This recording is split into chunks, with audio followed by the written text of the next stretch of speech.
সম্মানিত অডিয়েন্স, আপনারা দেখতে পাচ্ছেন এটা একটা বীজতলা, ধানের বীজতলা।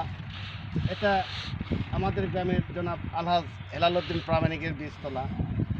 আপনারা যারা বীজ রোপণ করেছেন বা বীজ জমিতে ফলাচ্ছেন, অটোমেটিক বীজতলা তৈরি করেছেন, তারা যে টাকায় ঔষধ দিবেন ওই টাকার ঔষধ না কিনা এইরকম পলি দিবেন, পলি দিয়ে বীজটা ঢাকাইয়া দিবেন, তাহলে ওষুধের চাইতে খুব ভালো রেজাল্ট হবে এবং পরবর্তীতে পলিথিন ধুয়ে রাখলে পরবর্তী বছর আবার ব্যবহার করতে পারবেন, সাশ্রয় হবে।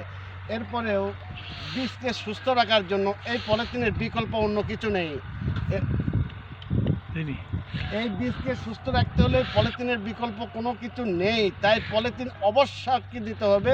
আর অবশ্যই বীজতলায় পলিথিন দিয়ে আপনি বীজকে সংরক্ষণ করুন, অন্যথায় বীজ নিয়ে আপনি খুব টেনশনে থাকবেন। ওষুধ দিয়ে কাজ হবে না। ওষুধের যে টাকা খরচ করবেন ওর টাকায় একবার পলিথিন ক্রয় করে পলিথিন ব্যবহার করেন, দেখবেন ইনশাল্লাহ বীজ খুবই ভালো থাকবে। এইরকম একেবারে ঢাকাইয়া দেবেন, কোথাও অনুদান রাখবেন না। সবাইকে ধন্যবাদ। প্লিজ কমেন্টস করবেন।